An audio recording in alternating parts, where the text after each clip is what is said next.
أهلا بكم أعزائي المشاهدين وحلقة جديدة من برنامج مصدر ثقة، وهنكمل حلقات الانتخابات 2024 الانتخابات الأمريكية. وزي ما قلنا البرنامج بيحاول إن هو يقدم ويعرفكم مين المرشح عن المنطقة بتاعتك علشان يساعدك شوية في الاختيار. ده مش معناه خالص إن احنا بنقولك تنتخب اللي احنا بنستضيفه معانا، لا، أنا بس كل اللي بنحاول نعمله إن احنا بنشوف اسمهم على الورق لكن ما نعرفش هم مين. فاحنا اللي هنحاول نعمله إن احنا نوريك مين اللي مترشح عن المنطقة بتاعتك، هل فعلا ده انت شايف انه يناسب احتياجاتك وافكارك وينفع تنتخبه ولا لا، ونشوف حد تاني غيره. فاحنا بنحاول على قد ما نقدر نجيب المرشحين اللي شوية متفقين معانا في حاجات تهمنا احنا كمصريين طبعا. بس برضو زي ما بقول ده مش معناه خالص ان احنا بنقول لك انك لازم ترشحه. طبعا تتفرج على الحلقة وتعمل سيرش بقى مع نفسك كده، ريسيرش، وتشوف مين اللي انت عايز تنتخبه.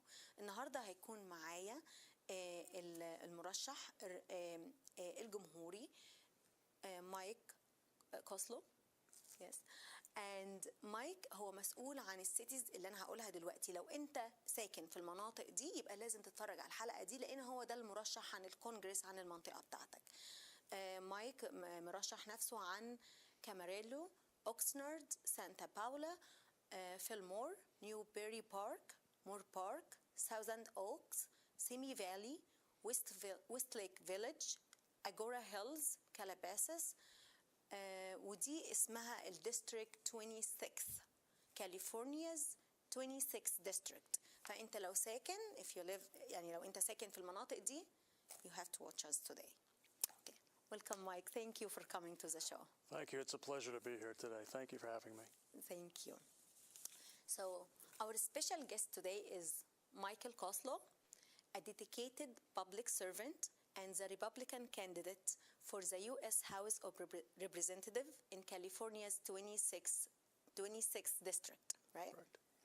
Okay, Michael has an impressive background, including 33 years of service in the U.S. Air Force and the California Air National Guard, where he rose to the rank of California State Command Chief. Yes. Right. Yeah, he also has extensive experience in counterintelligence, white-collar crime, and public corruption investigations. In addition to his military service, Michael holds a degree in avionics technology, criminal justice, and public policy and administration. And he just obtained, congratulations, he just obtained his doctorate in organizational change and leadership. Yes. Thank you, Michael, again for being here today. And Michael also is a small business owner. I forgot that, right? Yes, that is right. And a member of the National Small Business Association Leadership Council. Yes.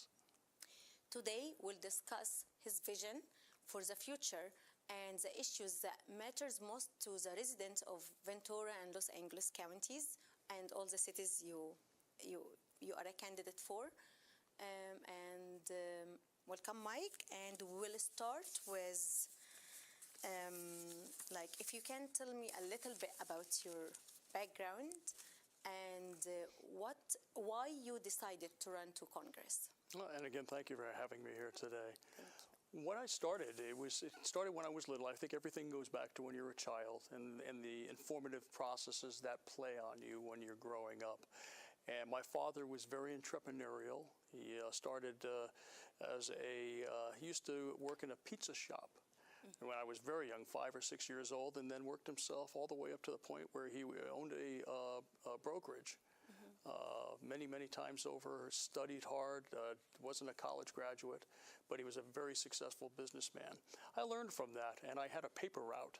I used to get up very early in the morning, 3 o'clock, 3:30 in the morning, and go deliver about 435 newspapers in the morning before school. And I would get on a bicycle and have a bag going this way, a bag going this way, a bag going this way, and a cart on the back. And I would deliver those every morning. And I learned that the value of working hard and then success. And I did. I was able to go ahead and acquire different things. I didn't have to depend on my parents so much for income because they were struggling, and they became successful later. But at that time, it was important for me to learn how to be self-independent, to be able to go ahead and learn on my own, to do things for myself. And so from that point forward, I ended up moving into other areas. When I went into the Air Force at 17 years old, I immediately went into the leadership programs. They called it red ropes and yellow ropes and green ropes, different levels. And I did well there. I wanted to be a leader. I wanted to learn what it took to be successful and to effectively and positively influence people.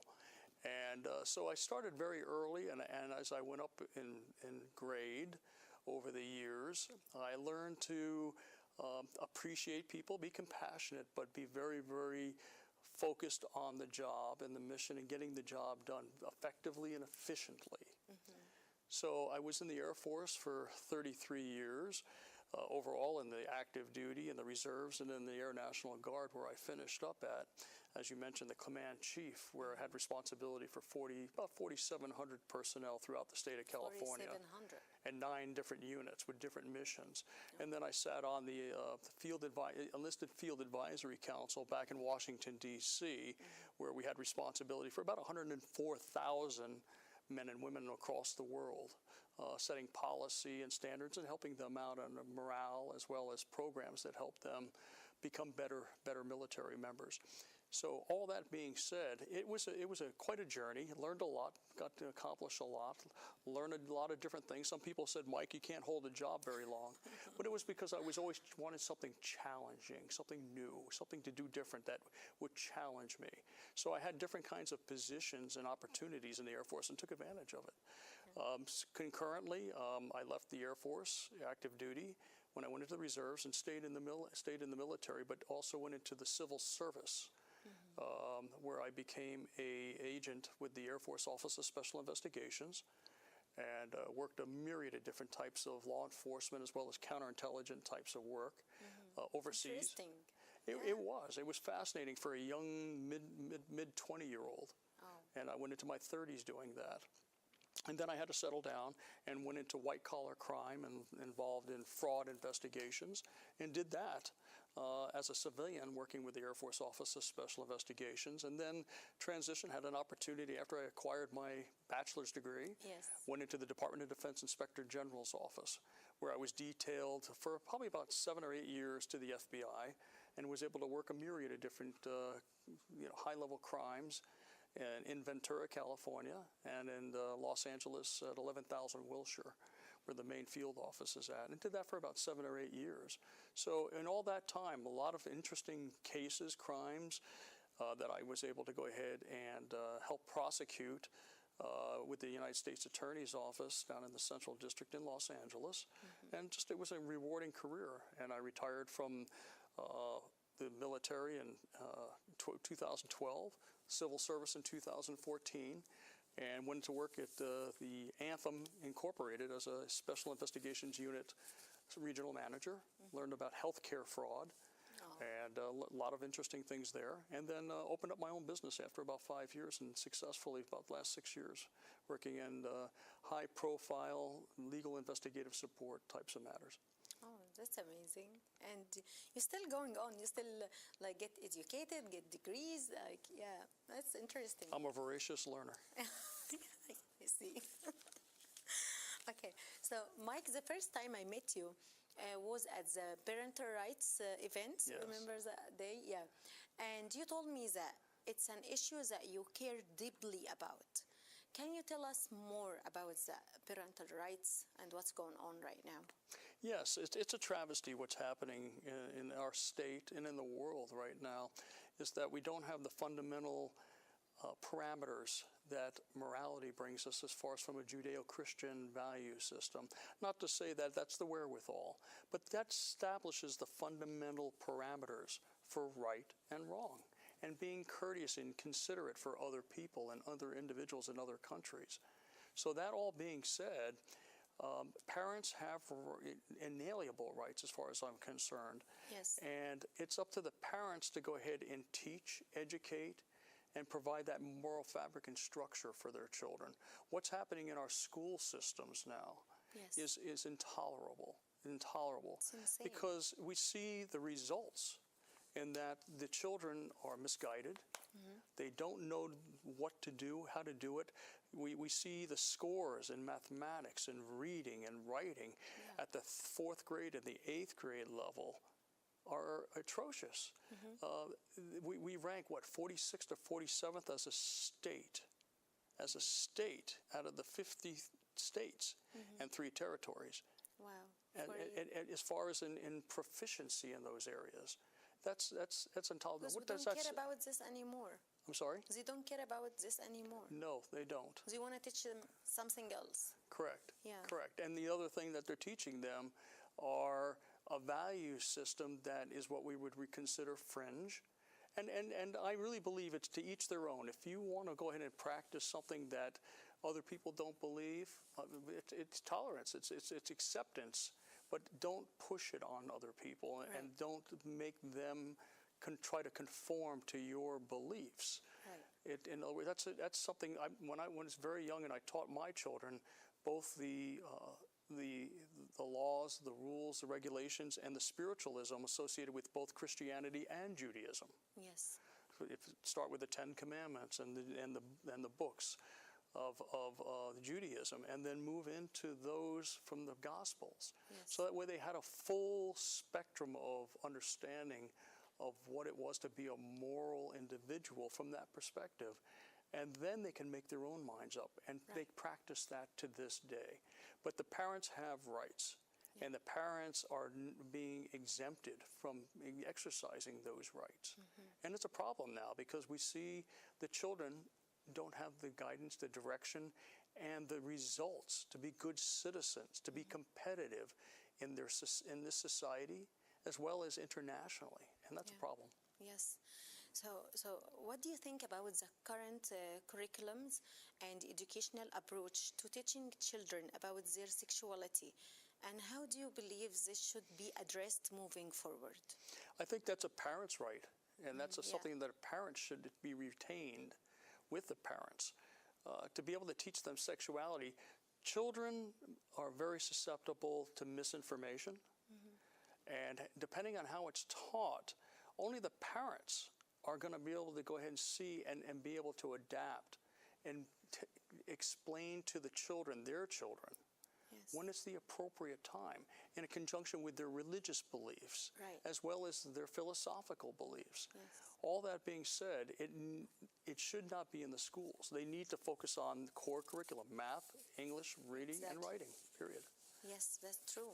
Because I think the parents is the most important ones. They know when to open this subject with their kids, not the school. And now we see like the state laws about like from 4 years old they teach them a lot of stuff. We really, as a mother, I don't want my kids to know all of this right now. Like I will know when exactly I can speak about it, and like what's going on now it's not acceptable to most of us. Children are very confused at that age, and we're here to guide them as parents and give them that guidance as to how to perceive and how to go ahead and digest information and explain to them what the meaning of information is, because it can be misconstrued, it could be mischaracterized by people with nefarious or other intentions. Teachers have the best. I think we've got some outstanding teachers out there that really want to help the students, but because the state has mandated certain curriculum, and there's books out there that I'm embarrassed to even read at this point, let alone a 3-year-old or a 3rd grader or a 4th grader. So those kinds of things need to be put into proper perspective and need to be able to put back into the household and the parents where it needs to remain. So do you have a plan, like if you elected to Congress, do you have a plan? I do. The Department of Education provides subsidies and grants to different school districts.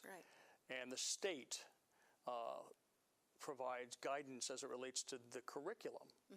If the state is not following a prescribed core curriculum, which from a practical standpoint does not produce students that can at least in a 60 or 70 percentile be able to go ahead and be considered proficient at reading and writing at the 4th grade level or the 8th grade level, then they're not performing. Right. The money that is sent to the states from the Department of Education will be diminished or reduced significantly. In other words, pay for performance. If you don't perform, you don't get paid. But then there may be reasons for that because of the fact that they have students that are problematic. And then you need to have special programs to be able to account for that, special programs. Yeah, thank you. So one of your core value is leadership. So how do you plan to apply your leadership philosophy if elected to Congress? Good question. I've spent a lifetime honing my leadership skill sets to be able to go ahead and effectively influence and positively influence people in a collaborative way. And there's the key word, collaboration. You can't always get it your way, the way that you want it. But you learn to find what's that common thread, that common ground. Once you identify that, and that's the thing, regardless of party, whether you're Republican or Democrat, what you end up doing is finding that common ground. Everybody is an American. And as a leader, I recognize that you represent not people that think a certain way all the time. So you have to be considerate of that and listen. That's a key thing as leadership, is listening, learning, evaluating, assessing as far as what information you have coming in.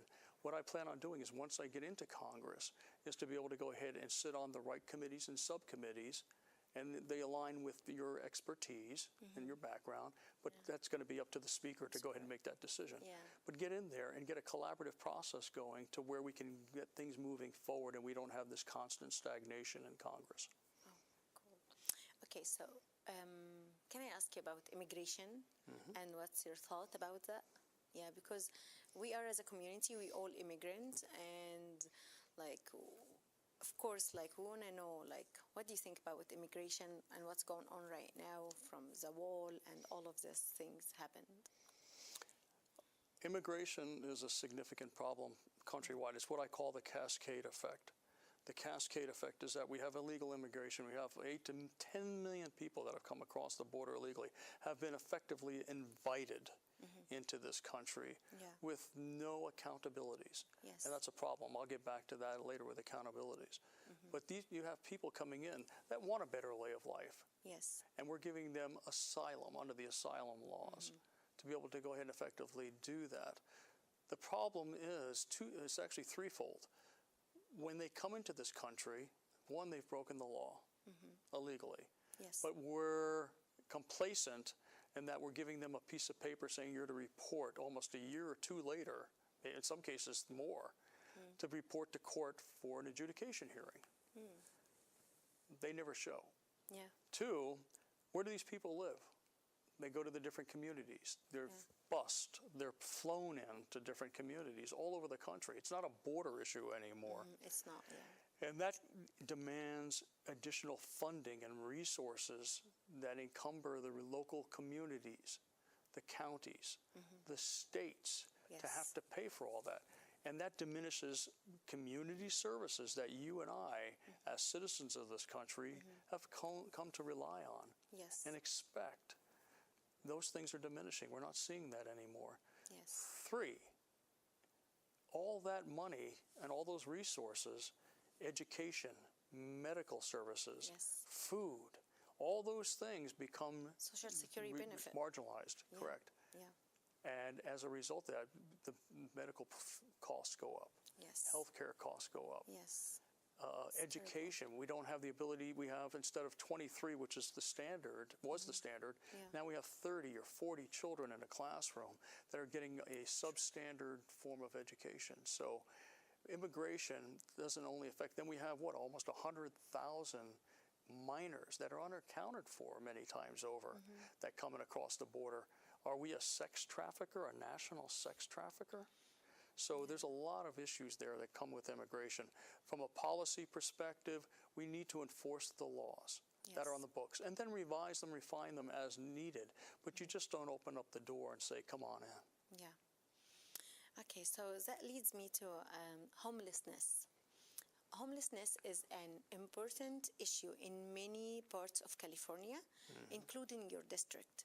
So what are your plans to address this challenge? Thank you for that. This is an area that I'm very passionate about. I went out probably about a month ago, and I really wanted to see what the resources that we had, how we're addressing homelessness, and what the resolutions and the alternative courses of action are that we have available to us, the funding that we have available or don't have available to us. I went out with the Camarillo Police Department, and the Camarillo Police Department has a very elaborate, as well as others do, talking about and addressing homelessness. I actually went to a couple of homelessness sites, and I actually was able to go ahead and talk with some of those folks. And it was just so intriguing. They don't want to be there. They don't. And there's a lot of mental health issues that are associated with that. Right. So when I went out and talked to these folks, I was just astounded. The ingenuity of some of these folks in these little communities off to the side of the road with tents and such that you see sometimes. And when I talked to them and I saw that they had solar panels set up with elaborate electrical systems, somebody had to have an education and knowledge to do that. Yeah. So these are people that don't want to be there, and unfortunate life events took them there. Yes. And then they have the mental health issues that are not being addressed.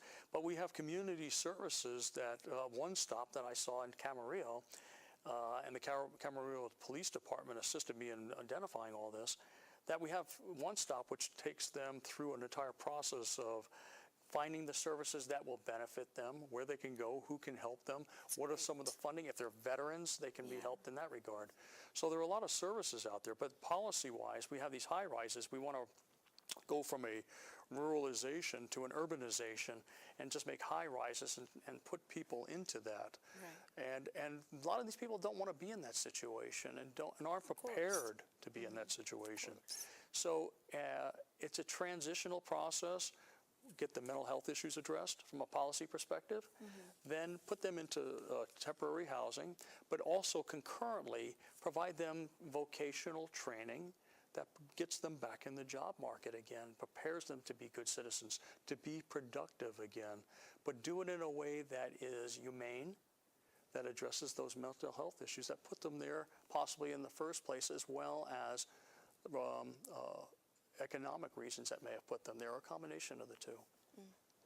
Yes, that's great ideas, actually. Yeah. So, okay, another question, Mike.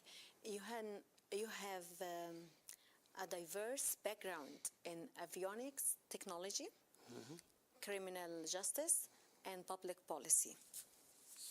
So, can you tell us more about how these experiences have shaped your approach to politics?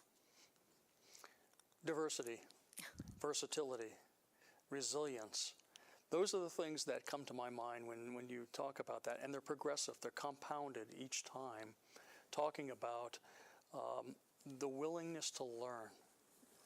You know, become a master, they say a jack of all trades, but a master at those too. You work your hardest to be able to do the best job that you can at the time of what you're doing.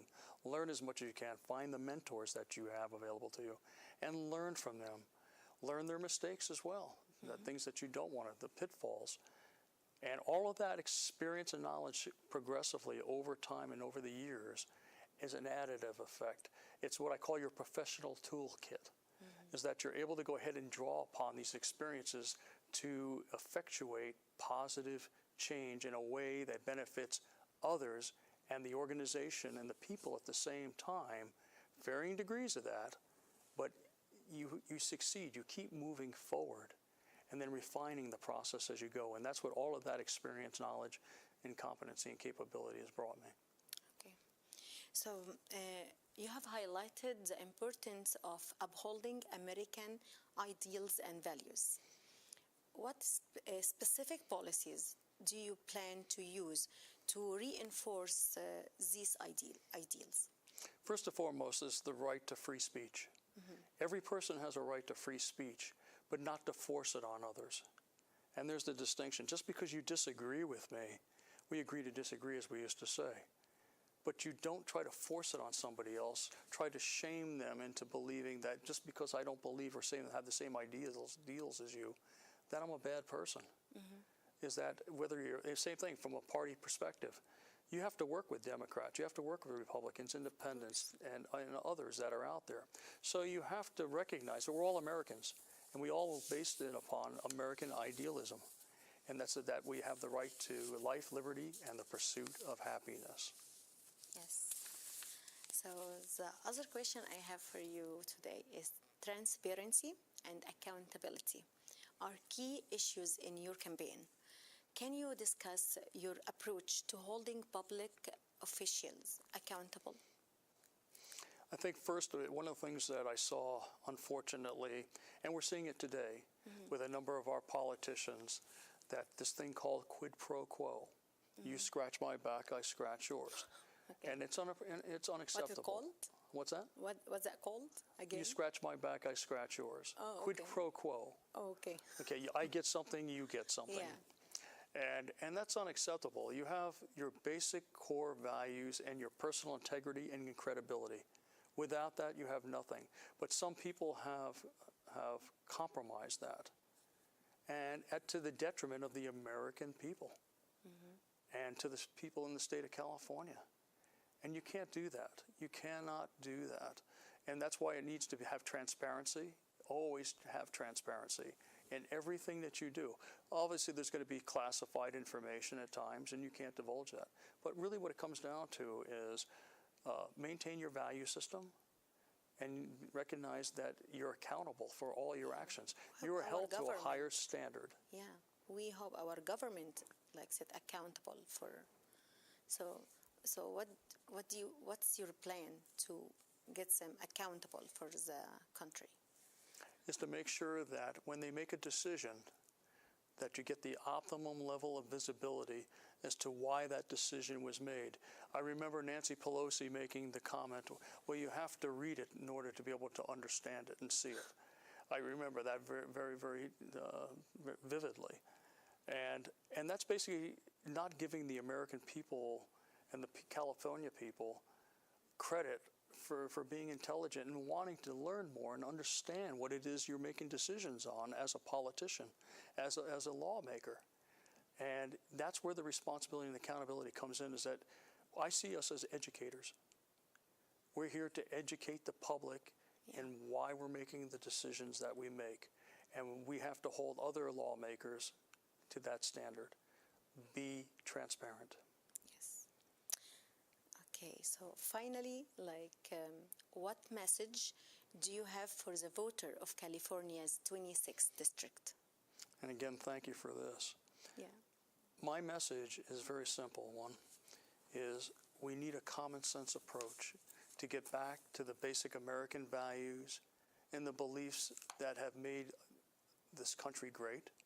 This state was a golden state at one time, and it's no longer. When I came here in 1980, I was here on and off, so for a couple of years. It was a wonderful place to live, and it still is, and it still can be again. We're being taxed. People are leaving in the droves, in the hundreds of thousands. Students can't even apply to go to school anymore. All the services that we've enjoyed here in California are being diminished. It's not anymore. The point that I want to make is I'm here to go in office as a calling. I need, with the experience that I have, I am stepping up to try to bring back common sense, reality, accountability, and resiliency back into the American fabric again, so that way we can enjoy, we can be prosperous, we can have small businesses thriving here again. So we have low taxes here again, and we have accountability in our government for when they spend money, that we better understand where it is that money is going and why and how it benefits the people. Yes. Okay, thank you so much, Mike, for taking the time to share your insights and plans with us today. We wish you the best in your campaign. Thank you so much for having me. It's been a joy. Yeah, thank you so much. أشكركم أعزائي المشاهدين، ويا رب تكون الحلقة فعلا فادتكم وزي ما قلنا مايك كوسلو المرشح عن المنطقة 26 كاليفورنيا للكونجرس. وقلنا السيتيز اللي تابعة للمنطقة في أول الحلقة، فيا ريت لو أنت من السيتيز دي اللي مترشح عنها مايك تتفرج على الحلقة وتشوف هل فعلا ده مناسب ليك ولا لأ، وتنزل وتنتخب عشان صوتك مهم جدا جدا. لازم نبقى أعضاء فعالين في بلدنا أمريكا. شكرا ليكم وانتظرونا وحلقة جديدة من برنامج مصدر ثقة. Thank you, Mike. Thank you.